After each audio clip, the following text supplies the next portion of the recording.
What's good, everybody? How y'all doing? How y'all doing? In this video, man, welcome back to this slow burn is what I like to call it. Atlanta Falcons great by the digits, man. We started out with 99, ended up with 91. Today, we're continuing that. Start going from 90 to 81. I am Chris Tipmore. Right next to me is the historian from the Birdcage, my boy Ryan. How you feeling, family? Hey man, it's always good when we got this slow burn going, man. Dog days of summer is coming up, and definitely we get to dive into some former Falcon players that definitely had an impact on the franchise, or they just wore the jersey. Right, man. Right, man. Again, Falcons great by the digits, and yeah, this is a slow burn. We really didn't want to do this while the draft was going on because that is the most important thing.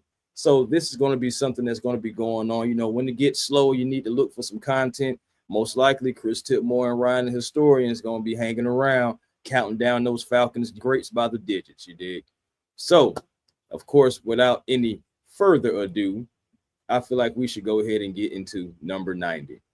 And number 90, when I think about the number 90, for me, Ryan, I'm not sure about you, but for me, I think about a guy last name Smith, first name Chuck. I said, yes, Chuck Smith played for the Atlanta Falcons from 92 to 99. Definitely 58 and a half sacks, 24 fumbles. This guy was a beast. I said long tender and a strong production. You already know, especially come to that pass rush. A key part to the 1998 NFC champion Falcons defense. Somebody that showed up on Sundays, somebody that has football camps now, somebody that even are and thank you for that information too, Ryan, the historian from on draft night, that this man, James Pierce Jr., is training under someone like Chuck Smith, someone who got after the quarterback. Chuck Smith was one of those ones, and man, we miss guys like that on the line. What you think about Chuck Smith, Ryan? I think Chuck Smith was undeniably one of the best pass rushers that we ever had. And really, I'm not just going to consider him just the pass rusher because he also played the run and he did so many different things with this Falcons organization. And when you sit back and look at the impact that he's had on the game, he's still having it right now with a lot of young players at this point.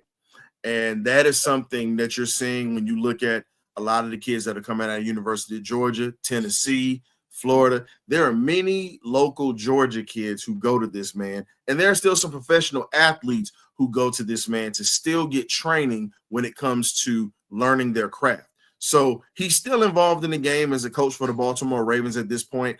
But all I can say is at this point, I think that the Atlanta Falcons are a team that should have hired this man to help out with our pass rush, if you want to be honest with me. Man, no disrespect to Coach Ollie, but we got a guy that we all know that comes in here and he's produced major talent. Indeed, absolutely. And it's just, it's crazy that it didn't happen. But certain situations happen. Like you said, no disrespect to Coach Nate Ollie, but this man played for the Falcons. He wore the uniform. He embodied the city when he was here. So, it just would have made sense. But hey, at the end of the day, we do have a protege, James Pierce Jr., so maybe we'll have like a Chuck Smith-esque type performance from him. We'll get it, hopefully. Another guy that I will mention, now he didn't have godly numbers, but I just feel like he was a difference maker for the Atlanta Falcons. We're talking about 6'2", 345, Grady Jackson. A space eater, somebody that we would love to have on the Atlanta Falcons right now is that space eater, demanding double teams.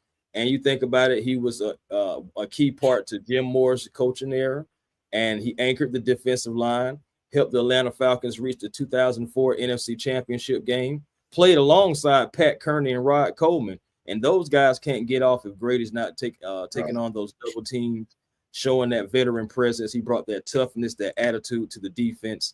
So I had to mention Mr. Grady. Not Jared this time, but Jackson.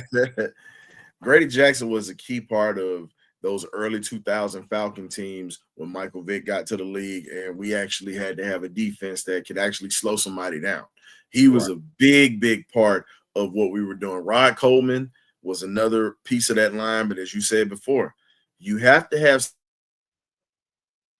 somebody that do the dirty work. That's how to clean everything up for your star players or your guys that are key factors on defense. There are so many things that he's done that is definitely still echoed right now that we're still needing right now. Because yes, we've gotten some new D tackles, but at this point, we got to have somebody who can do what this man was doing at one point. That's how I see it. Absolutely. Like I said, guaranteed space eater. You got to talk about Grady Jackson, man. Those are our guys for number 90. And we're going to continue this thing going on. And we're going to number 89. Ryan, if you would do the honors, please, sir. Oh, man. So let's go ahead and get to 89. The first player that I'm going to talk, he played those legendary Falcon teams who got to the playoffs in the late 70s, early 80s, and the man by the name of Mr. Wallace Francis. And when you look at Wallace Francis as a Falcons receiver, you know, he's a Louisiana guy, came out of Arkansas Pine Bluff, HBCU, baby. You know I got to talk about the HBCU players all day, every day. That's something that we support in the Birdcage, and I'm trying to make sure I put that out. So when you look at it, Wallace Francis was one of those guys that was a game changer with his speed and his consistency. He played with the Buffalo Bills before he got to the Atlanta Falcons. We traded for him. We ended up getting him, and he ended up playing for the Falcons for 6 years. He was on the legendary 1980 team that definitely was putting up arcade numbers on teams. The problem is we just didn't capitalize when we had that great offense, just like we did in 2016. I'm not going to try to go too far into that, but when you look at Wallace Francis, he was, I'll be honest with you, I would say Wallace Francis was one of those guys who was a sure-handed receiver that can make some things happen. And he was tough as nails going across the middle at that time, being an undersized receiver at 5'11", 100 and really they say 190 pounds, but I think he was about 185 pounds. I've been next. I've stood next to the man before, so he's not that big. So they kind of fudged his numbers a little bit, but for him to go across danger zones like that during the time where safeties were able to tee off on you and he was able to make plays, that tells you the impact that he's had on this offense. So that's one of the players that I would bring up. I mean, Wallace Francis, he led the team in receptions for multiple seasons. Clutch receiver, you know what I'm saying? Like, he did help with the team's success. We don't get a lot of places, you know, so without Wallace. But I just want to, you know, touch on his consistency. 3 straight seasons, you know, 50-plus catches, Ryan, you know, 800-plus yards and everything. Those are elite numbers because that was in an era to where it was a run-heavy everything. He rarely missed games. He was a reliable player throughout his 9-year stint, man. He just still ranks, I believe, top 10 as one of the Falcons wide receivers as well. Just, you know, professionalism, toughness. We're talking about Wallace Francis, man. But I know you wanted to add some more guys to the party of number 89. Who you got, man? Most definitely. I got another gentleman that played for the Atlanta Falcons, and he was drafted by the Falcons, and his name was a guy named Reggie Kelly. Very solid player, 6'4", 257 pounds, played from 99 to 2002, went to the Bengals, played for a little while longer, and then came back in 2011 and played for the Falcons. When you look at Reggie Kelly, he was a second-round pick. He was in the same draft as Patrick Kearney and Mud Duck Todd McClure. When you look at that 99 draft, you had 3 solid players there, and also he's a Mississippi State Bulldog. So you really look at the guy, he was Mississippi tough, great blockers, solid hands, but he was really known for his physicality when you talk about the Atlanta Falcons, speaking on Wallace Francis. Then for my Georgia Bulldog fans out here, you also had Brian Edwards, who number 89, only played for a year with us. We're going to keep going. I got Des White, who came from the Chicago area, Jackson, Florida guy, came out of Bowles High School, same school that produced Chipper Jones. Also, you have Charlie Warner currently that's wearing it right now, Georgia Bulldog. And we also have another great receiver that came to Atlanta at the end of his career. This is why I say Atlanta is the retirement home for players. You had South Carolina State legend, Mr. Charlie Brown. Played for the Washington Redskins during those 80s, won a couple of Super Bowls with the Skins, known for his speed, his toughness, good route running, and one of those guys that could just change the game at the drop of a dime. We caught Charlie Brown at the end of his career, unfortunately, but he still gave us solid numbers. Those are some of the players that I have that have worn. And also, shout out to I can't leave because he had me on his podcast, on his radio show on Sirius Satellite Radio. Shout out to Mr. Ben Hartstock, Ohio State Buckeye, played for it, was a blocking tight end, played for us for about a year and a half, and definitely had scored a touchdown.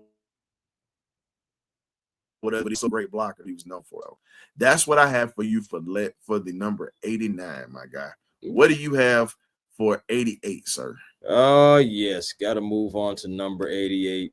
Hey, man, this is kind of like an open and shut case, you know what I'm saying, for who's wearing 88 for the Atlanta Falcons. Now, of course, we know good and darn well he did not start his career with Atlanta, but he definitely finished it with Atlanta his last 5 seasons. I'm talking about Mr. Tony Gonzalez, someone who came in and was an absolute game changer, someone who came in and still was averaging touchdowns, still being that guy who can box out in the middle of the field, be that safety blanket. Matt Ryan, how many times on second down, third down, you had to have it? You see that veteran running that nice route, getting open in space. Tony Gonzalez, man, like I just really, really hate. I love the fact that we was able to get him a playoff win. I hate the fact that we wasn't unable to make it to the Super Bowl with Tony, because honestly, I think if that Falcon team get to the Super Bowl, everybody level goes up. Can you imagine Tony Gonzalez in the Super Bowl? He would have pretty much died on that field. But, so it's just like, shout out to the legend. Honestly, I consider the GOAT when it comes to tight ends, and I'm glad that he was wearing a Falcon uniform, Tony Gonzalez, and I'm pretty sure you got something to add on for Tony Gonzalez as well, don't you, brother? I definitely do, because there's a guy I'm gonna talk about him when we get to this, till we get to the number, but I'm gonna save that one. But because I got a guy that to me I feel like gets forgotten in this franchise, and I'm gonna bring it up. But speaking of one of the most important Falcons, Jamal Anderson was not the first Falcon to do the Dirty Bird. Let's get this straight. Yes, sir. The first Falcon to do the Dirty Bird, baby. You know how it go. We got Mr. OJ Santiago. Let's talk about it. Mr. Yeah, man. That was a solid player that we had. Came out of Canada, out of Ontario, Canada, whatnot. Played at Kent State. He was a 3rd round pick, and was really he was a 3rd round pick at number 70 in the Canadian Football League. He got drafted by the CFL as well. This is what a lot of folks don't know. He was a 5th round pick. He was a 5th round selection with the 48. So when you look at him, he definitely was a solid player for us in Atlanta. He's known for the Dirty Bird. He was the first person in his franchise to do it. Right. And he honestly took over the job, when he got to Atlanta. He got, dealt with a little injury, but he also contributed to this team reaching the Super Bowl with 27 receptions, 408 yards, 5 touchdowns in 16 games. He averaged 15 yards. And when you look at it, everybody talks about Jam being that guy, but it wasn't Jam started it. OJ Santiago who started it. And you also look at, he got passed up on the depth chart, Reggie Kelly, who we also spoke of, but again, who we just spoke about. But again, OJ Santiago is definitely an important part of the Atlanta Falcons. Absolutely. Like you said, man, like he's credited for popularizing the Dirty Bird. The thing about Santiago, he had multiple dances. That was something that he did. That was his thing. And, so like people need to know that OJ Santiago was definitely was the guy that, that should be credited for the Dirty Bird the most, and I'm pretty sure Jamal would say that OJ was a part of that as well. One thing I can remember about OJ was back on December 27, 1998, when he caught that career-long 62-yard touchdown pass in a 38-16 victory over the Miami Dolphins. Like you said, he was key in this Super Bowl run. Without OJ Santiago making those key plays for us, we don't make it to the Super Bowl, because we're not in the position to have like certain players go our way. if he's not, like you said, making those 27 receptions for 478 yards and 5 touchdowns. So, yes, O.J. Santiago was definitely somebody that I had to put on this list, and I believe someone who is forgotten within the Falcons franchise. Moving on to number 87. 87 is a good number, man. 87 is a good number. You know I got to start this. Do you think? This one it's to me. Like I said, I'm always going to champion for my HBCU guys, but the greatest pass rusher in Atlanta Falcons football history is not John Abraham. Let's get this straight. John was great. Yes. One of the best to ever do it. And can't wait for him to get on my show one day if I get to talk to him. But Mr. Abraham, you were one of the best to ever walk through here. But the greatest pass rusher that played on this team, Claude Humphrey, Tennessee State alumni, the first Falcon Hall of Famer that we got. That was a full-time. No, prime the Hall of Fame, but no. I got to be honest with you on this. Claude Humphrey was literally right there with Mr. Falcon, Tommy Nobis. Yes. When you talk about longevity, being in the league and being on a team that really he out of this. He knows where the pillars are. Tommy retired early before he took off. But Claude played there. You talk about a first-round pick out of Tennessee State. He was a first-round pick and was a third pick of that draft in 1968. Played from Atlanta from 68 to 78. He played in 171 games. He started 138 games. He had 11 forced fumbles, 2 interceptions, 1 touchdown, and he also had a career of 130 unofficial sacks in his career because they didn't. Would you listen to that? Not to mention 6 Pro Bowls. 82. I'm gonna let you clean that up because I know he had more than 130 sacks. They gypped him probably out of 20 sacks, if you want to be honest. I mean, to be honest with you, yeah, I would say so because he used to get after it. Like again, he's the greatest pass rusher that we have as far as in the Falcons. Yeah, yes, like Georgia Texas boy saying the real sack leader. You know, we have to show respect to the people that came and the players that came before. And Claude Humphrey, if he played in today's game, the contract that he would demand would be absolutely insane. Okay, 2 pro selections, 6-time Pro Bowler right here. Again, a bona fide person that can get the quarterback on the ground, franchise cornerstone, elite pass rusher, Hall of Famer. The list goes on and on. Claude Humphrey. Claude. Claude. That's another Claude, have mercy. And here's the other thing that a lot of people don't talk about Claude Humphrey. He was another one who had that head slap mastered to a science. Deacon Jones was the one who made it popular, but the guy who started it really was beating up on folks was a man by the name of Richard Tombstone Jackson, a Southern University legend as well as NFL folklore when you talk about pass rushers, and a knee injury derailed his career. But and he also wore 87 too in his career, by the way. But when you really look at it, when you talk about pass rushers in this here, Claude Humphrey is he's on Mount Everest. Right. Claude Humphrey comes first, everybody else falls second.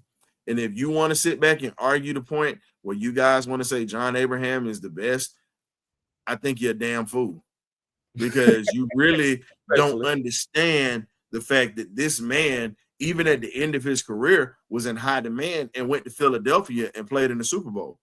If you ever see the clips of the 1980 Super Bowl where you see the Philadelphia Eagles and the Raiders playing or whatnot, I want you to really go back and look at the end when there was a flag thrown. Do you remember the football player that picked up the flag and actually threw it in the film and was pissed? Mr. Humphrey. That was Claude Humphrey. Mr. Humphrey.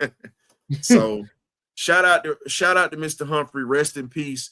You're definitely missed among Falcon Nation, and we're gonna talk about your on the field and off the field brother on the other side of the ball with the next number. But I got another name for you.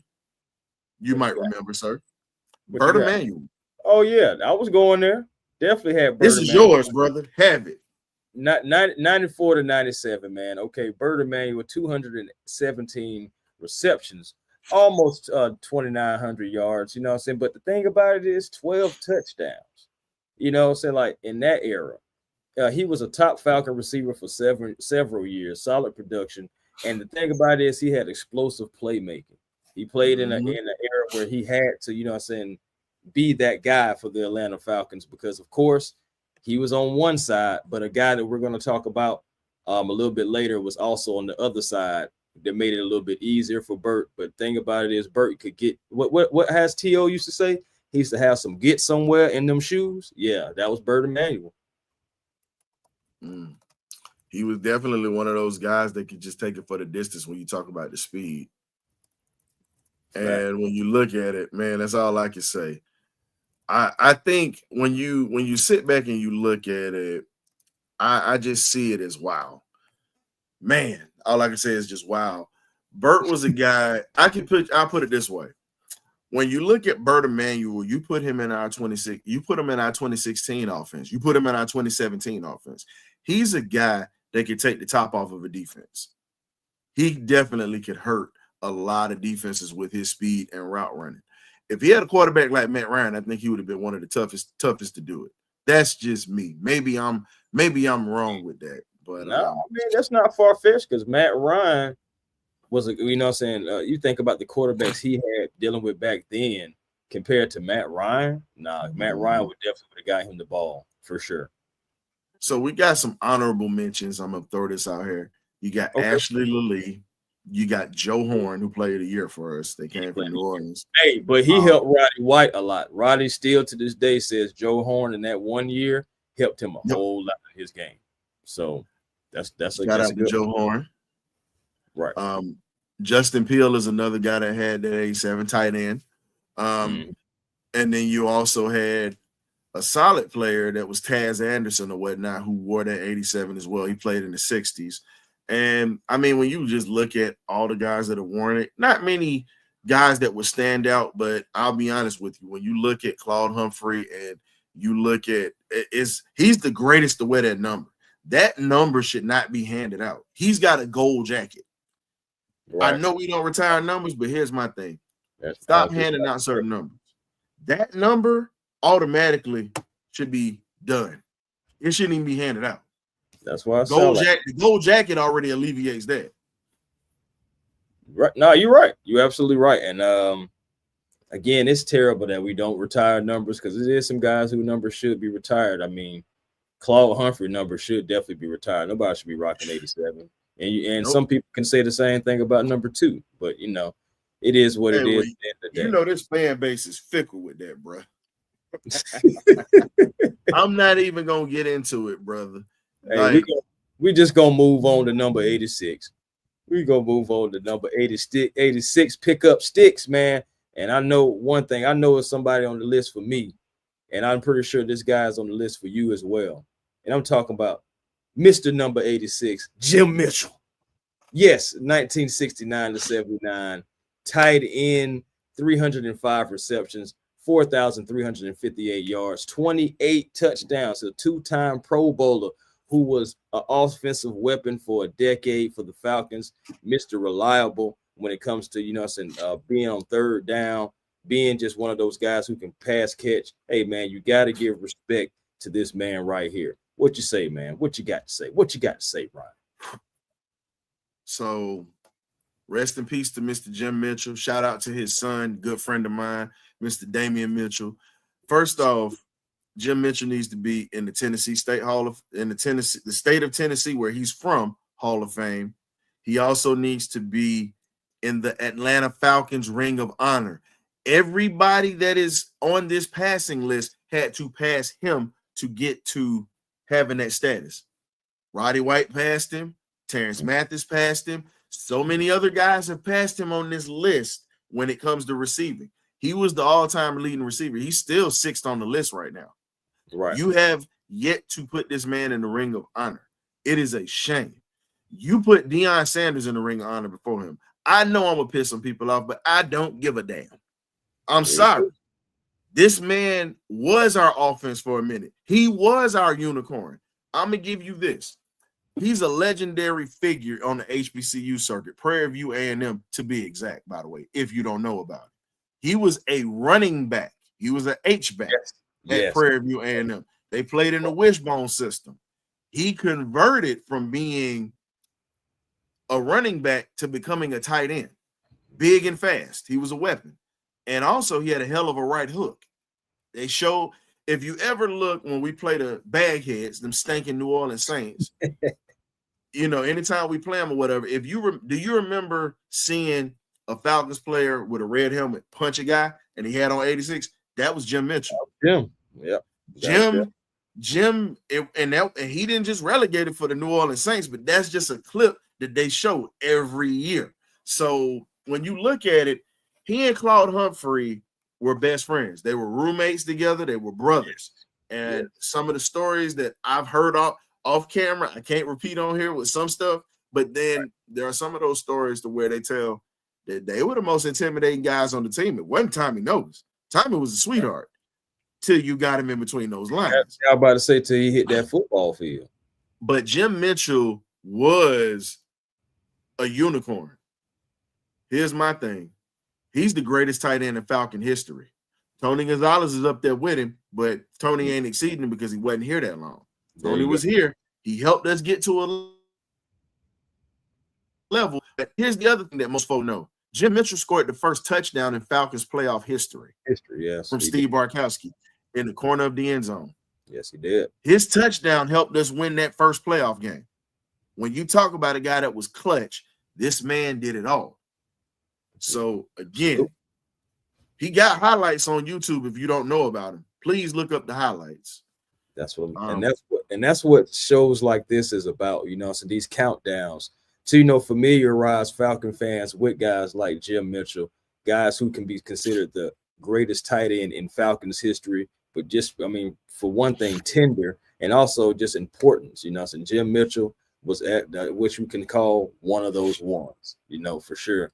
Another guy that I want to mention, though, because there's a couple of guys for 86, honestly. Brian Finneran, in 2000 to 2010. Now, Finneran, godly numbers? Absolutely not. But he was consistent when you just needed that play.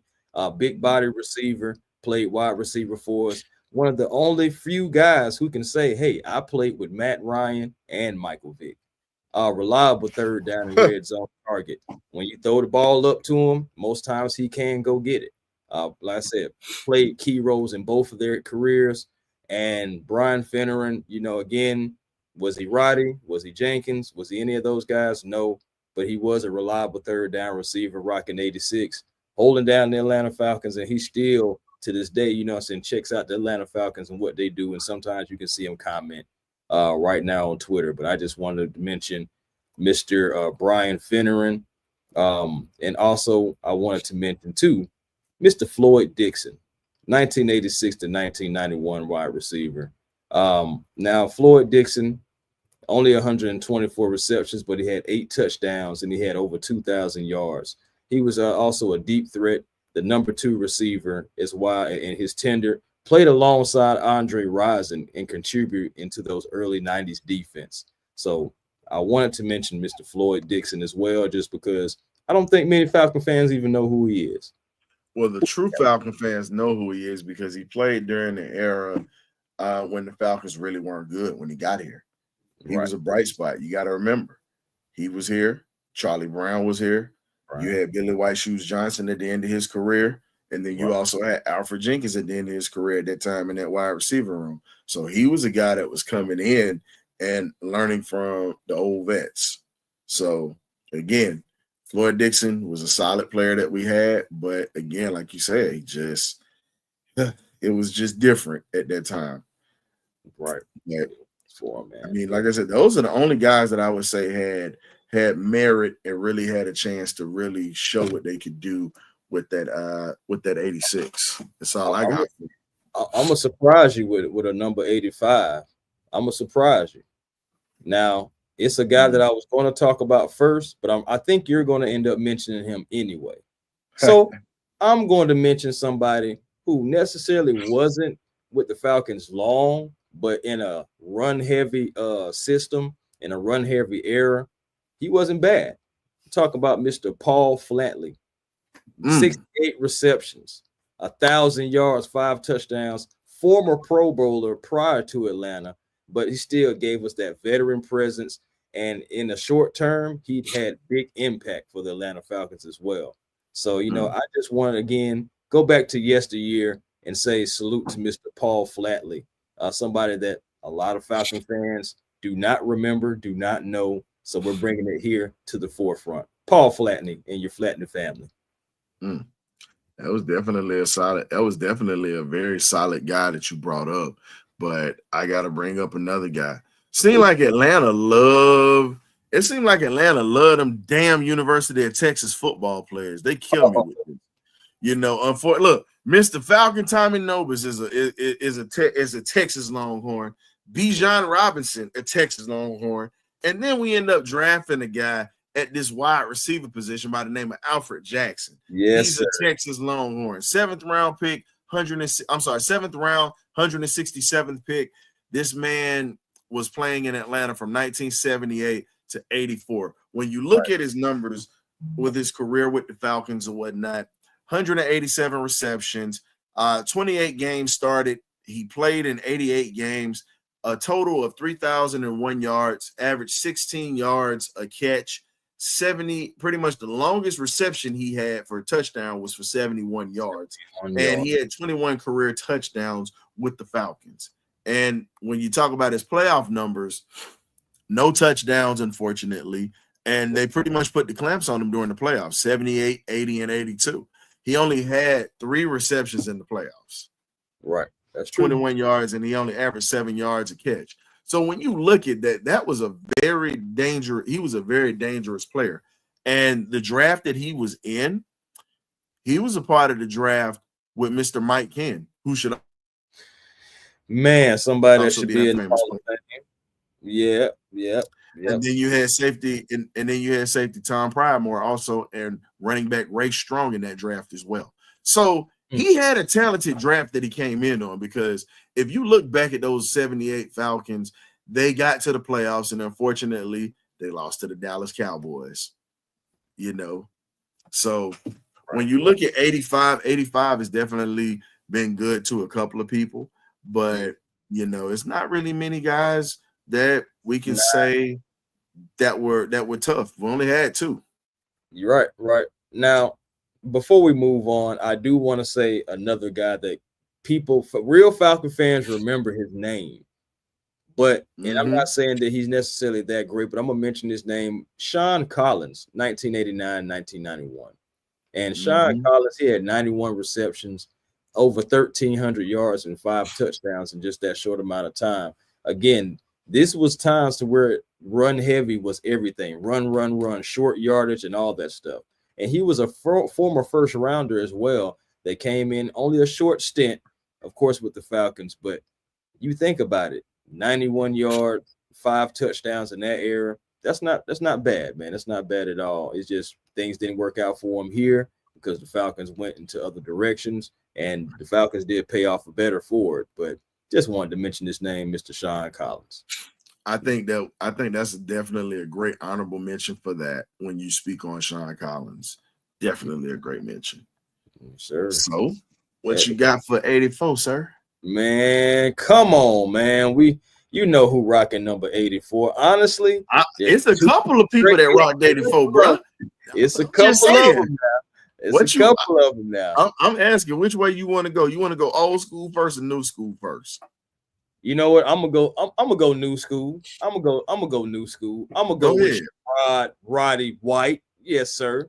You know I'm talking about him, man. 171 games, 808 receptions, over 10,000 yards, close to 10,863, 4 Pro Bowl selections, a one-time All-Pro, man. I mean, he was Mr. Falcon before Julio Jones, before Matt Ryan.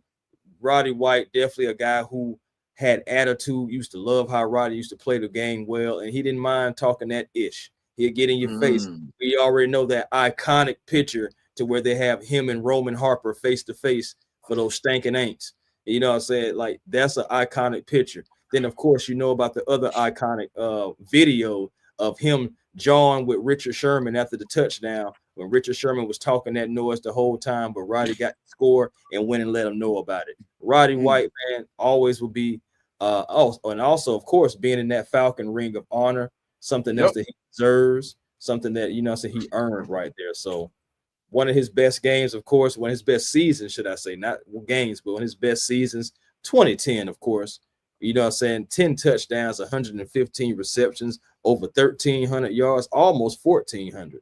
Roddy, hey, man, salute to you. Thank you for being an Atlanta Falcon. Thank you for still embodying the Falcon franchise, you know what I'm saying, and just being a part of what we have going on, man. Roddy White. I'm gonna let you have Roddy. I'm not even gonna jump on that. Roddy is one of the greatest, but you know, the man, I'm gonna go. I gotta go old school. You know me, and I love my HBCU players. That's why I served it up, man. Another one right down the street in Morris Brown College. They produced a man by the name of Mr. Alfred Jenkins, a product of Hogansville, Georgia. You know what it is, Hogansville. Out of Hogansville, Georgia. You know you got to talk about him.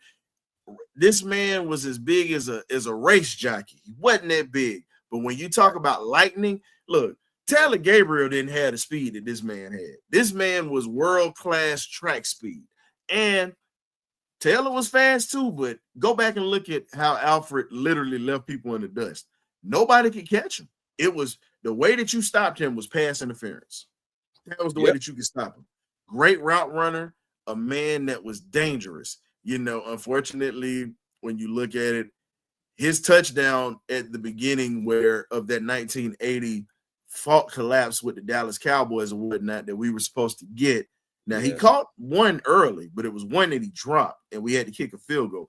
That was the deciding factor later on in that game. We got conservative, but those points hurt. But he put us in position to win that ball game at one point.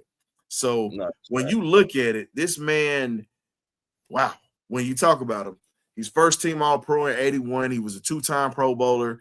He was an NFL receiving touchdown co-leader in 81, and he led the NFL in yards in 81.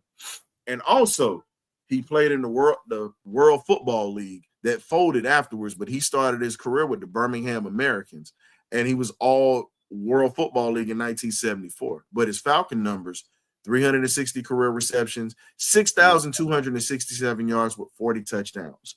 This man was only 5'10", 170 pounds.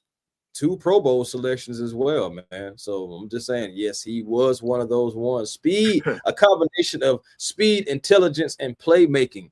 And just think about if Alfred Jenkins could play in today's era where you couldn't stop him by just grabbing on a hold of him for the pass interference. We're talking about a guy who's going to the house almost like a big play threat, maybe something like a Deshaun Jackson or better, you know, because he's dangerous. He's dangerous. Exactly. He is dangerous. And hey, we got to mention those guys, man. Roddy White for the new school, but for the guys who don't know, it was an old school man named Jank. And I ain't talking about Michael, who used to go off for the Falcons as well. So, hey, man, definitely got to salute to Alfred Jenkins, man, and Roddy White, man, for sure. Number 83. We're getting close to Wait a minute. You back up. My bad. Moving, brother. You left Cordell Patterson, aka Scordell Patterson, off that list that wore 84. Honorable mention. But there's a guy that I'm gonna bring up. That is an honorable mention. Shout out to Cordell. You know what I'm saying? Mr. And there's King. one more honorable mention. I gotta shout it out because, like I said, I'm from Atlanta, Georgia, but I grew up in Jacksonville, Florida, or whatnot. And I got to give a shout out to Raines High School down there that's produced 2 Hall of Famers and a lot of great football players. We got to talk about Mr. Sean Jefferson, another 84 that was nice at that wide receiver position that helped us get to a Super Bowl in 1998. So as them boys over there, William M. Raines say, Ichiban or whatnot, if you know, you know. So shout out to those folks that's down in Duval County, the best fried chicken wings you could go to on a Friday night. Yes, I'm Sandalwood alumni. I was supposed to go to Reigns or Reebok, but my parents sent me elsewhere. But you know what? I always got respect for those Vikings over there, even though that's my mom's rival, and my mom is a Reebok Trojan. So hey, it is what it is, man. Shout out to Duval. Now I had to get that out of my system, right? But Sean Jefferson was one of the best to lace up for us, man, at that receiver position. Quiet as it's kept. Yeah, him and Terrence Matthews, hell of a combination. I like that honorable mention, man. I do. I'm not gonna lie to man. Look, and that's what it's about. Literally, we're gonna lead these guys off. Right. We can't lead them boys off like that, man. That's a no-no. Okay, all right. Hey, now we can move on to 83. Now we can move on somewhere. Number 83, man. 83. When I think about 83, it was a guy that kind of embodied it. You already know. Play with a guy named Michael Vick as well. I'm talking about Mr. Algie Crumpler, who was definitely our tight end, the tight end for the Atlanta Falcons from 01 to 07. Michael Vick's favorite target, 35 touchdowns, 4-time Pro Bowler. Okay. Like I said, Michael Vick's most trusted weapon, I think. Of course, we know tight ends is a quarterback's best friend, but this guy, he played more so like a bigger wide receiver, and he used to take a hit. Now, I ain't gonna lie, maybe not Brian Dawkins, but we know that he could take a hit and deliver because we seen Algie run over people, as well. And he's one of the best tight ends in Falcons history. You can go look at the numbers as well as for that. So I definitely had to mention Algie, and it was so funny because we got back-to-back 83s, because after Algie left, it was another guy that came in as well. So, I mean, I'm talking about Harry Douglas. As soon as Algie went out, Harry came in, and from 04 to 2004, Harry Douglas was one of those guys who he was like the pit bull out of the group. You know what I'm saying? Like, you didn't want to get in Harry's face. Harry doesn't mind getting into your face. And, as a Falcon, he had over 3,000 yards. And remember, he did have a 1,000-yard season in 2013 to where he had to be the guy. A very reliable option outside of Julio Jones and Roddy White, reliable third down receiver, reliable player overall. So I definitely had to mention Roddy White. I have someone else in mind too, but I don't know. Ryan may mention them. Let's see what he got. Hey man, listen. As we always look, I know, and here's the thing. I'm not being politically correct with this term, and I'm okay with it. We had an exciting White, as we would say. Yes, sir. I don't call him White Lightning. No. He ain't like moonshine that gets you messed up and wobbly. We had an exciting White by the name of Mr. Tim Dwight out of the University of Iowa. You're talking about 4.3, 4.2 speed that could hurt you with kick returns, punt returns. Even if you gave him a short screen, he was a dangerous player. Anytime he touched it, he'd go to the house. When you talk about guys that had speed, when you mention Prime, you mentioned Alfred Jenkins, who we just talked about. You mentioned all of these guys that's got that track speed. He is in that category with them. Just going to be honest with you. Not many guys could and he did it effortlessly. That was the scary part. He did it effortlessly. So respect to Mr. Tim Dwight. He was one of those guys that could just get it done. And I got to have another honorable mention. And this is another speedster, but he didn't play long with us, Mr. Ricky Sanders. Ricky played with the Washington Redskins, and Ricky was a part of that Super Bowl that Doug Williams, the first black quarterback to win a Super Bowl, he caught a touchdown or two from Mr. Doug Williams in that Super Bowl. So he gets an honorable mention because he was a part of history. And he comes to Atlanta, and he finished again. Atlanta is the Social Security home for these players. Listen, these players come to Atlanta and they collect the damn Social Security check. What you mean, bro? We ain't got to lie. You ain't got to lie to kick it, Craig. Come on, man. Well, I mean, I can't lie with the history, man. The numbers don't lie, Think about Tim Dwight too. We got to think about it. This man, he was part of our offense, in that Super Bowl game. So without Tim Dwight, man, we probably don't need to score as many points as we did. And on that Super Bowl run, he was very instrumental as well. He had 6 touchdowns because he was a wide receiver, but he was a dual threat, one of our first dual threats that really could just take it home from anywhere. It was almost like, he could, like you said, He'll just you can just give him the ball in a little toss sweep or something, and he gone. That speed was undeniable. And Tim Dwight, I'm so glad that he was a Falcon. Thank you for your time here. And again, hey, a lot of games we don't even be in without Tim Dwight. I remember that explosive speed as a returner, and he was an energy guy too in the locker room. Guys loved him in the locker room too. He was fun, that energetic guy. But when he put that helmet on, it was go time. He was a totally different guy when he put that helmet on. And then Exactly. honorable mention, he helped us get to the Super Bowl, Jacob Tamme, former Indianapolis coach. They came here and was a solid piece. And he was one of those tight ends. Well, he was one of the different players that Matt Ryan threw a touchdown to that year to help him get that MVP. So can't forget about Jacob Tamme, man. We can slide on the 82. I think they said Matt threw the ball to like 13 or 16 different receivers that year. Yes, he did. Crazy, man. Shout out to Ice, man. But next, we are at number 82. We're almost winding this thing down, guys. We're at number 82 now. And Ryan, by all means, man, go ahead and start this one off. Let me know who you got. I got Mr. Ken Burrow, one of the best receivers. Here's the thing. When you talk about another, and we all said it, I said it just now, another exciting white. That's what I call him. So Mr. Tim Burrow played from 1971 to 75.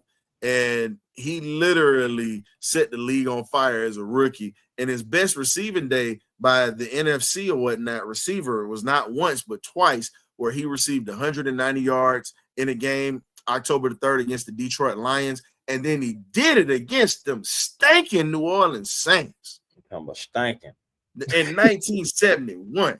But when you look at his career, he played 64 games, had 61 starts. He had his yardage wasn't that great, 2,668 yards, but this was a league where they weren't throwing the ball around, so that's good at that time. But he averaged 17.6 yards per catch. That was the average with 21 touchdowns. And only in 5 seasons, y'all. So I'm just like, run heavy offense. Kim Burrow was definitely on my list, as long with Mr. Stacey Bailey. Stacey Bailey was also on my list as well, somebody who had 18 touchdowns. Now, he didn't do it in the stretch as far as like Kim Burrow, but if you think about somebody in a good stretch of 80s, he was our number one wide receiver, our deep threat, multiple seasons of 800 plus yards, a reliable target in a very inconsistent era of offense for the Atlanta Falcons, and just period for the 80s. Because again, run heavy. So for me, I got to mention Stacey Bailey because, hey, he was in it in the mud when we was in the mud. So got to mention Stacey Bailey. He never played in a playoff game. Bro. And think about it. They went to the playoffs the next year. Absolutely crazy. Right after he retired. Man, the only thing that could top that is Tiki Barber retiring a year before they went to the Super Bowl. That's got to be work. That's got to be horrible. Like you retire like that, and then you retire. That's got to be horrible. That's tough, bro. That's tough as nails right there, man. What's good, Millie Mills? Thank you for Mills. What's good, family? Hey, man, we are. Hey, unless you got somebody else. Well, I'm not gonna mention the guy that I got for 82 because he had an original jersey, but he came back to Atlanta. I had to switch to that because Terrence Mathis had 80. Had that number at the time, so we gonna switch. We can switch to 81 on this one. Right, man. Hey, 81 was quite a number. 81. Woo! We have some stunners that rock that 81. Jesus. Now you gonna lie to y'all. We had some stunners that rock that 81. And for me, this is personal for me because this man, I understand we had some Michael Hayes and everything like that. And all the other guys, Andre Rison and all those guys like that. But without this guy, what I'm saying? Like, he's the guy that got me into Falcon wide receivers. And I'm talking about the coach of the Morehouse College right now, Terrence Mathis, from 1994 to 2001. Terrence Mathis came from those Jets. They didn't know what to do with him. The Falcons showed them what to do with him. You know what I'm saying? He had over 7,000 yards, 57 touchdowns. You can arguably say that he is an icon still to this day in the Falcon community. franchise icon, number 2 all-time receiving categories, and also a key component in that 98 Super Bowl run. Like Terrence Mathis, again, I understand we have the Jerry Rices. Jerry Rice deserves his credit. But for me, again, somebody that just got me into Falcon football and all my fandom, I have to roll with my guy, Terrence Mathis, man. Got to.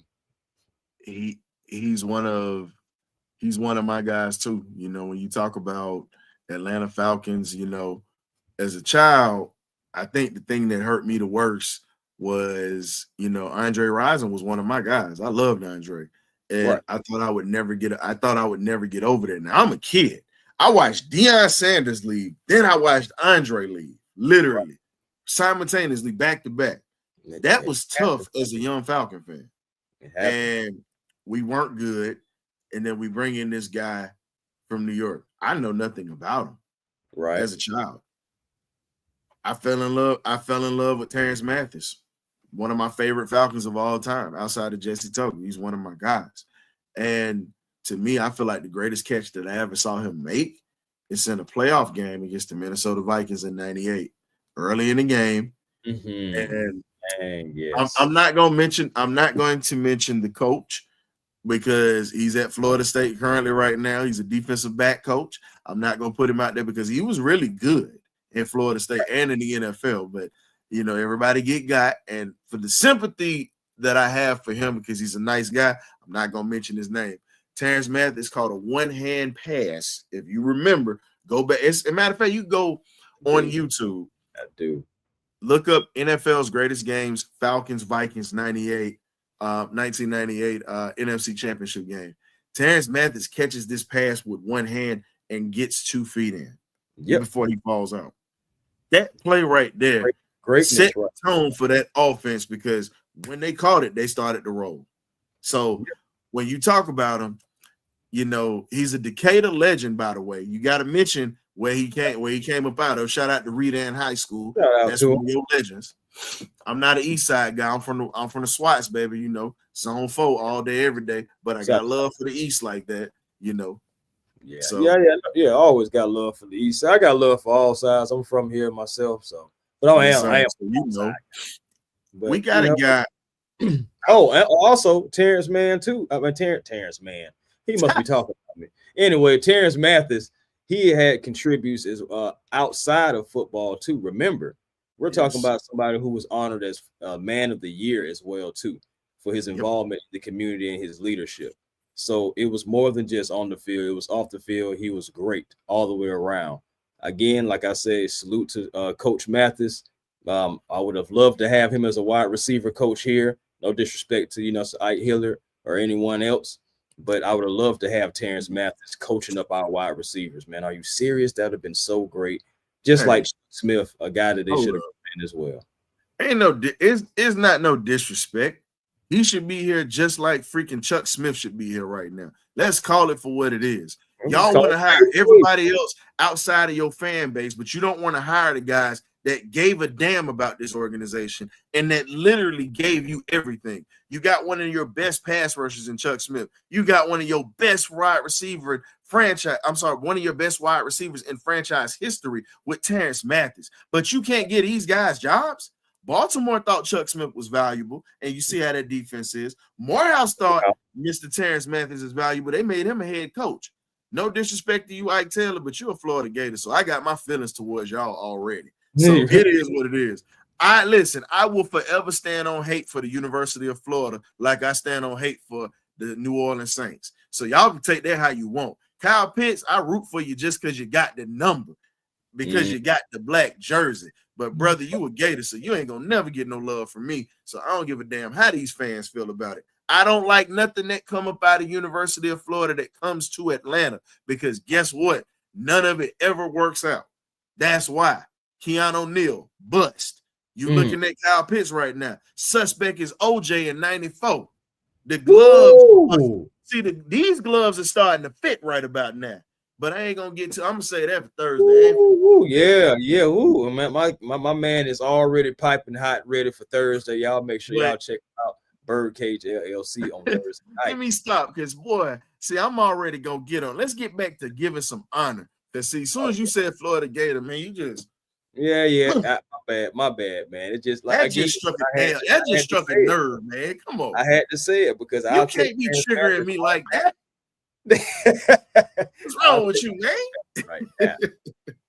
But let me stop clowning though, man. But the Gators have had some great players to come to the NFL. We just haven't taken the right ones. So I'm still right now. The verdict is still out on Kyle Pitts. I pray that he does become a weapon for us to help us get to the next level. So I can put my dislike aside because he's got on that Falcon logo and it's all about logo business. But I'm not gonna sugarcoat it and I'm gonna tell the damn truth, nothing but the truth. So help me God. But so help me God. So speaking of help me God, there was a man that was dropped down to this team. Ooh. Yes, sir. From the Houston Oilers during the Love Your Blue era. One of the greatest punt returners of all time that should be in the NFL Hall of Fame if you look at his numbers. And he's right. And here's the thing. I live in Philadelphia. So he's a respected man in this city of Philly because he's right from outside of Philly. Westchester College alum and legendary Mr. Billy White Shoes Johnson, Mr. Funky Chicken himself. I'm over here doing it. They can't see it. He used to wear. Yes, sir. He still wears those white shoes. And Mr. Billy. So when you talk about Mr. Billy White Shoes Johnson, he was one of those guys that could change a game at the drop of a dime. Yeah. And, he's from the Marcus Hook, Pennsylvania area, which is literally 5 minutes from Philly. That's really like, as soon as you step, you're right there. So when you look at Mr. Johnson also played in the Canadian Football League as well for a year. Mm-hmm. But when you look at it, he was the comeback player of the year in 1983. He was a first team All-Pro in 77. That's with the Oilers. He was second team All-Pro in 83. The man made 3 Pro Bowls. He was in the 1970s All-Decade team, the 1980s All-Decade team, a part of the 75th All-Anniversary team, and a part of the NFL's 100 All-Anniversary team. And this is my thing. Why the hell is he not in the NFL Hall of Fame? He put in work, not just with the Falcons. He did it with the Oilers as well. So when you look at it, he was a guy both ways. He was a guy that he was drafted in the 15th round, 365 pick. 5'9", 170 pounds. So again, why is this man not in the Hall of Fame? This dude lit it up. Anytime he touched the ball, he could go. It didn't matter. He could go. The disrespect that you're listed on all these all-decade teams, and some people are in the Hall of Fame, and they're not even listed on one. Not even on one. He's listed on multiple. That doesn't make sense. Nowhere does that make sense at all. I told you. So you got my blood pressure start all high when we started the Gators, and now I'm talking about one of the greatest punt returners of all time. Right. And we all talk about Devin Hester, of course, because Devin Hester was special. He's special, but this man right here, he did it first. Yeah. He did it first, and he did it with style. He walked so literally Devin Hester could run, literally. So I mean, he walked so Devin Hester and Prime and Allen Rossum could run. He did this for this franchise. And Cordero Patterson, man. I also want to mention, a guy that again I came in toward the tail end of his tenure with the Atlanta Falcons, but I got to give him his shout out, Mr. Michael Hayes. Wide receiver for the Atlanta Falcons from 1988 to 93. Again, 47 touchdowns with 47, elite. You hear me? Elite deep threat. Somebody who could take the ball and go right to the house. It's a 17.5 yards per catch. His career best was over 1,000 yards, 1,100, 1,122 yards. 11 touchdowns in 1991. When I say that him and Andre Rison was best friends and there was a dynamic duo like Batman and Robin, it really was the truth with these two guys, and they used to leave it on the field, man. So I had to mention Mr. Michael Hayes, somebody who again was an elite deep threat and wide receiver for the Atlanta Falcons. And that's the toughest thing when you sit back and you look at it right now, and you really see it for what it is. And all you can do is just shake your head at this point, and you really look at it for what it is. And all you can do is just say, "Wow, I'm just excited about how everything is happening and how we have a lot of guys to come through." Then you look at this point, got to mention a couple of honorable mentions. You had Hayden Hurst, tight end, who was solid. You Don't forget Austin. You got Austin. And then there's another guy who should be still here right now, but they didn't want to pay him. Jonnu Smith. Jonnu Smith. Yep. All right. Hey, man, people still missed you and Jonnu. I ain't gonna lie to you. A lot of times last year, man, we traded the wrong tight end. Man, I miss Jonnu Smith. I mean, Jonnu, hey, he got it done with Atlanta. We can't lie. He did get it done in Atlanta, and shout out to him and all his future endeavors, man. Thank you, Ryan, for, of course, being a part of this list. As always, this thing is fun. Again, like I told y'all, man, it's going to be a little slow burn now, but you definitely can expect episodes to be coming up from me and Ryan, the historian. We're going to come here, and give our thoughts of some of the best Falcons. Falcons great by the digits. This episode has been 90 to 81. Ryan, if you ain't got anything left, man, please let the other people know where they can find you and what you got coming up next. Hey, man, you know how we get down, like we say in the birdcage. You either get right or you get left. So go ahead, get right with us on Thursday nights, 8 p.m., live on YouTube. Also, during the season, we have the pregame meal before every game, and then we also have the party line or the benediction after the games. And then we also have the halftime report done by yours truly. And the magnificent birdcage crew comes in, and they always do their thing. They drop knowledge, as well as we have some great debates and whatnot. So please check us out. We got some interviews coming up, and we definitely would love for you guys to tune in. We apologize about last week's interview that was supposed to come through, but that happens in this world. We'll be rescheduling and getting some things squared away to bring you some more content. But before I go, I want to thank you, A1, for having me on again, and us just having a good time talking about Falcons football, something we both love. But for the fans, we appreciate you guys for tuning in, but you got to stop being cheap. Hit that like and that subscribe button for both of us in this here, because, again, we want to make sure that we continue to keep providing you with great content, but we want to get this thing bigger because, hey, definitely, we're in a position now where the Falcons are going to be more respected. And we were doing this even before we weren't. So my thing is, let's go ahead and get this out here so the world can know a little bit more about our Southern flavor, baby. That's what I got for you. Yes, sir, man. Hey, man.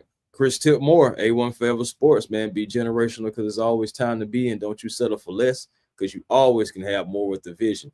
Now, I ain't going to lie. It's 9 o'clock at night. I hope you found your peace today because positive energy always creates elevation. Again, man, the Falcon logo is elevating. I believe we're in for good times. So let's get ready for that. Thank you again to everybody who tuned in. Again, this is the second episode. And if you haven't seen the first episode, please, go on our channels and you can definitely find numbers 90 to 91 for, first. And then, come on back to check out this one again if you haven't, already done so. But I also want to say, check your boy out on Hawks Digest as well. A video will be dropping tonight. I repeat, a video will be dropping tonight. New trade rumor, something that may be a steal for the Atlanta Hawks. And we're going to dive right into it, me and Walter Pollard. Thank you for everyone who's subscribed over at Hawks Digest as well. As far as other content goes, hey, man, me and Smitty, we got a few things coming up in the works. We got a pop-up show coming up. I'm not going to tell you when, of course, because that's the point of a pop-up. But also on Thursday, we have a special interview coming up as well. You guys make sure you tune in for that. Keep your notification bells ready because somebody who is a very, I would say, brilliant mind in the NFL world will be joining us talking about Falcons football. So make sure you tune in for that. Outside of that, Twitter, A1 Forever, Instagram, A1 Forever, and the real A1 Forever on TikTok, man. Peace and blessings to you all, and to you all, ghosts.